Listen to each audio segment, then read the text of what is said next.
Chapter 13. Notable Discovery at the Spouting Cliffs. The Mysterious Green Monster Explained.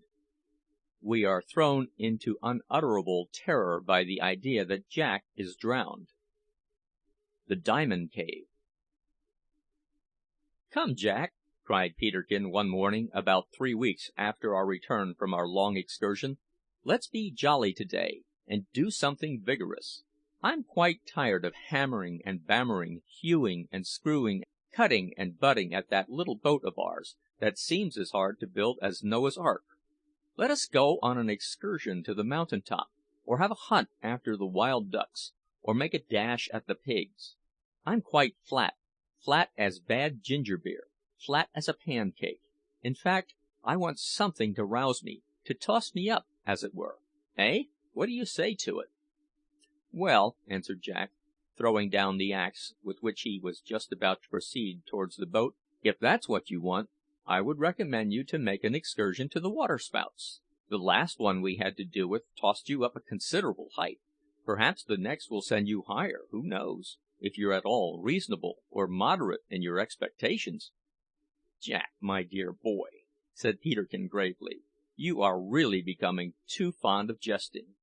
It's a thing I don't at all approve of, and if you don't give it up I fear that, for our mutual good, we shall have to part." "Well, then, Peterkin," replied Jack with a smile, "what would you have?" "Have!" said Peterkin. "I would have nothing. I didn't say I wanted to have, I said I wanted to do." "By the by," said I, interrupting their conversation, "I am reminded by this that we have not yet discovered the nature of yon curious appearance that we saw near the waterspouts on our journey round the island. Perhaps it would be well to go for that purpose." "Humph!" ejaculated Peterkin. "I know the nature of it well enough." "What was it?" said I.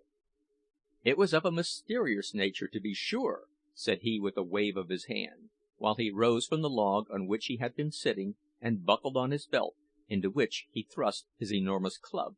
"Well, then, let us away to the waterspouts," cried Jack, going up to the bower for his bow and arrows. "And bring your spear, Peterkin; it may be useful." We now, having made up our minds to examine into this matter, sallied forth eagerly in the direction of the waterspout rocks, which, as I have before mentioned, were not far from our present place of abode. On arriving there, we hastened down to the edge of the rocks, and gazed over into the sea, where we observed the pale green object, still distinctly visible, moving its tail slowly to and fro in the water. "Most remarkable," said Jack.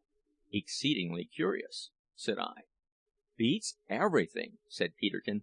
"Now, Jack," he added, "you made such a poor figure in your last attempt to stick that object that I would advise you to let me try it. If it has got a heart at all, I'll engage to send my spear right through the core of it. If it hasn't got a heart, I'll send it through the spot where its heart ought to be."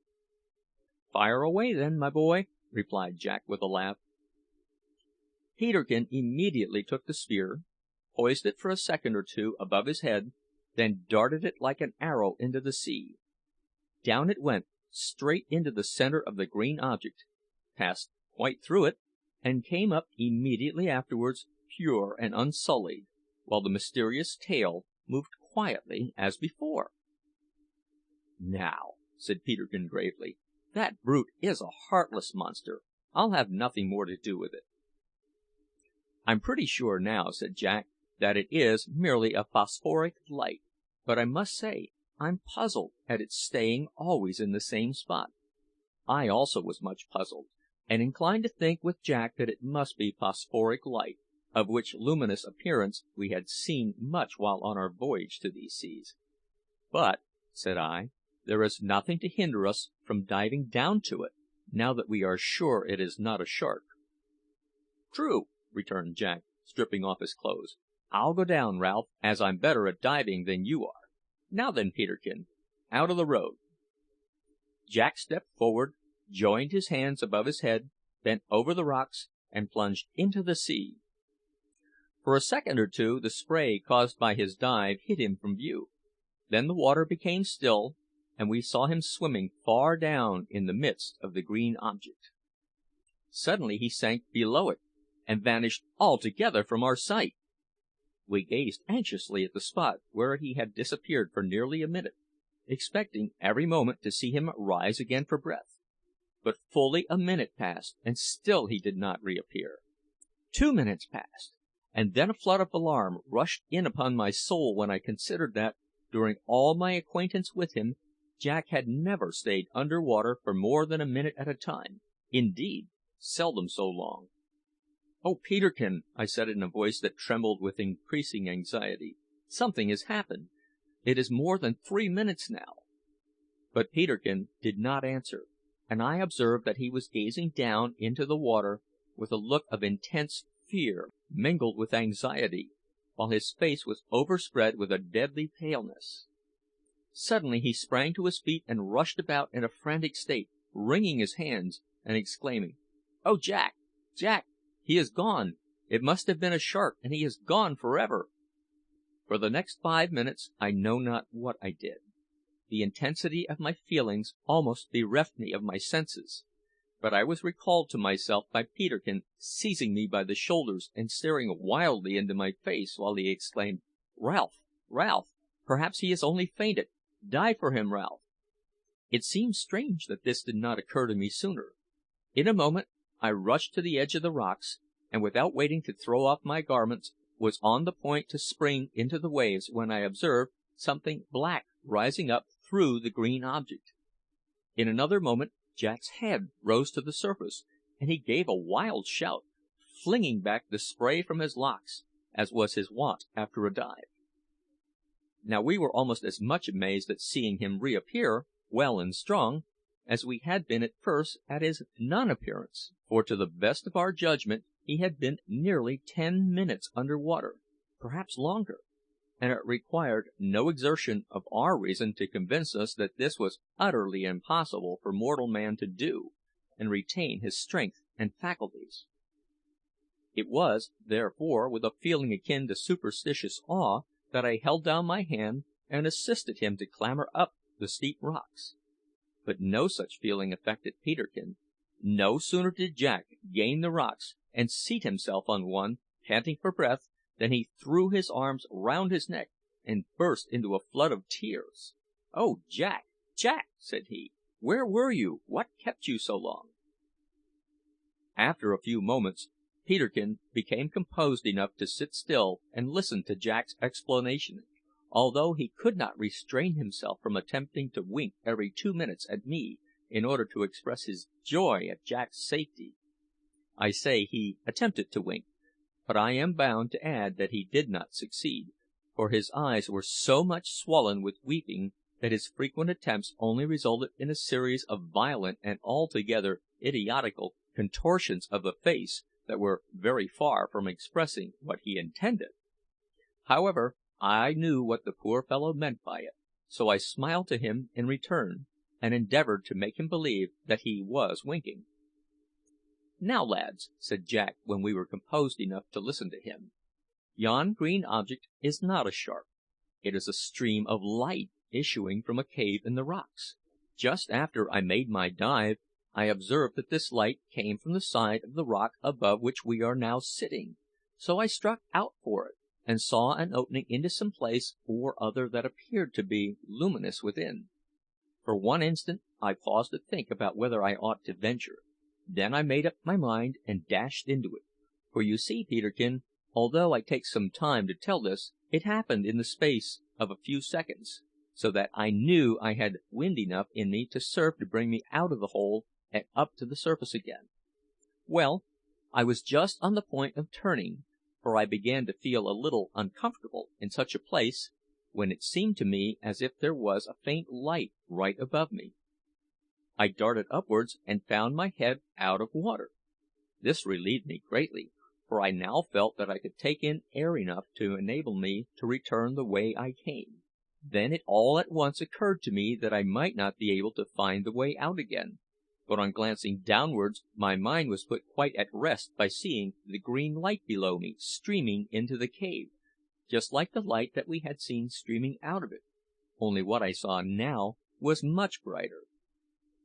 At first I could scarcely see anything as I gazed around me, it was so dark; but gradually my eyes became accustomed to it, and I found that I was in a huge cave, part of the walls of which I observed on each side of me.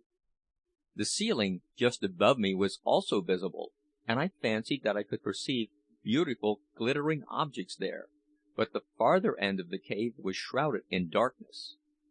While I was looking around me in great wonder, it came into my head that you two would think I was drowned; so I plunged down through the passage again in a great hurry, rose to the surface, and here I am." When Jack concluded his recital of what he had seen in this remarkable cave, I could not rest satisfied till I had dived down to see it, which I did, but found it so dark, as Jack had said, that I could scarcely see anything. When I returned we had a long conversation about it, during which I observed that Peterkin had a most lugubrious expression on his countenance. "What's the matter, Peterkin?" said I. "The matter?" he replied.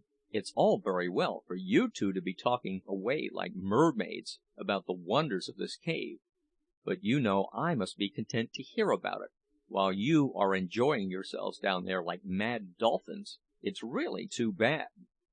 "I'm very sorry for you, Peterkin, indeed I am," said Jack; "but we cannot help you.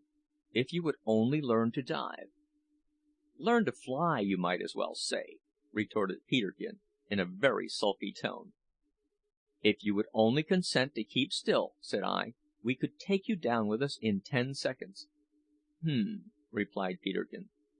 "Suppose a salamander was to propose to you only to keep still, and he would carry you through a blazing fire in a few seconds, what would you say?" We both laughed and shook our heads, for it was evident that nothing was to be made of Peterkin in the water; but we could not rest satisfied till we had seen more of this cave; so, after further consultation, Jack and I determined to try if we could take down a torch with us, and set fire to it in the cavern. This we found to be an undertaking of no small difficulty, but we accomplished it at last by the following means. First, we made a torch of a very inflammable nature out of the bark of a certain tree, which we cut into strips, and, after twisting, cemented together with a kind of resin or gum, which we also obtained from another tree, neither of which trees, however, was known by name to Jack. This, when prepared, we wrapped up in a great number of plies of cocoa nut cloth, so that we were confident it could not get wet during the short time it should be under water. Then we took a small piece of the tinder, which we had carefully treasured up lest we should require it, as before said, when the sun should fail us. Also we rolled up some dry grass and a few chips, which, with a little bow and drill like those described before, we made into another bundle and wrapped it up in cocoa nut cloth. When all was ready, we laid aside our garments, with the exception of our trousers, which, as we did not know what rough scraping against the rocks we might be subjected to, we kept on. Then we advanced to the edge of the rocks, Jack carrying one bundle with the torch, I the other with the things for producing fire. "Now don't weary for us, Peterkin, should we be gone for some time," said Jack. "We'll be sure to return in half an hour at the very latest, however interesting the cave should be, that we may relieve your mind." "Farewell," said Peterkin, coming up to us with a look of deep but pretended solemnity, while he shook hands and kissed each of us on the cheek. "Farewell! And while you are gone I shall repose my weary limbs under the shelter of this bush, and meditate on the changefulness of all things earthly, with special reference to the forsaken condition of a poor shipwrecked sailor boy." So saying, Peterkin waved his hand, turned from us, and cast himself upon the ground with a look of melancholy resignation, which was so well feigned that I would have thought it genuine had he not accompanied it with a gentle wink. We both laughed, and springing from the rocks all together, plunged head first into the sea. We gained the interior of the submarine cave without difficulty, and, on emerging from the waves, supported ourselves for some time by treading water, while we held the two bundles above our heads. This we did in order to let our eyes become accustomed to the obscurity. Then, when we could see sufficiently, we swam to a shelving rock and landed in safety. Having wrung the water from our trousers and dried ourselves as well as we could under the circumstances, we proceeded to ignite the torch. This we accomplished without difficulty in a few minutes, and no sooner did it flare up than we were struck dumb with the wonderful objects that were revealed to our gaze. The roof of the cavern just above us seemed to be about 10 feet high, but grew higher as it receded into the distance until it was lost in darkness. It seemed to be made of coral, and was supported by massive columns of the same material. Immense icicles, as they appeared to us, hung from it in various places. These, however, were formed not of ice, but of a species of limestone, which seemed to flow in a liquid form towards the point of each, where it became solid. A good many drops fell, however, to the rock below, and these formed little cones, which rose to meet the points above. Some of them had already met, and thus we saw how the pillars were formed, which at first seemed to us as if they had been placed there by some human architect to support the roof. As we advanced farther in, we saw that the floor was composed of the same material as the pillars, and it presented the curious appearance of ripples such as are formed on water when gently ruffled by the wind. There were several openings on either hand in the walls that seemed to lead into other caverns, but these we did not explore at this time. We also observed that the ceiling was curiously marked in many places, as if it were the fretwork of a noble cathedral, and the walls, as well as the roof, sparkled in the light of our torch, and threw back gleams and flashes as if they were covered with precious stones. Although we proceeded far into this cavern, we did not come to the end of it, and we were obliged to return more speedily than we would otherwise have done, as our torch was nearly expended. We did not observe any openings in the roof, or any indications whereby light might enter, but near the entrance to the cavern stood an immense mass of pure white coral rock, which caught and threw back the little light that found an entrance through the cave's mouth, and thus produced, we conjectured, the pale green object which had first attracted our attention. We concluded also that the reflecting power of this rock was that which gave forth the dim light that faintly illumined the first part of the cave. Before diving through the passage again, we extinguished the small piece of our torch that remained, and left it in a dry spot, conceiving that we might possibly stand in need of it if, at any future date, we should chance to wet our torch while diving into the cavern. As we stood for a few minutes after it was out, waiting till our eyes became accustomed to the gloom, we could not help remarking the deep, intense stillness and the unutterable gloom of all around us; and as I thought of the stupendous dome above, and the countless gems that had sparkled in the torchlight a few minutes before, it came into my mind to consider how strange it is that God should make such wonderful and exquisitely beautiful works never to be seen at all, except, indeed, by chance visitors such as ourselves.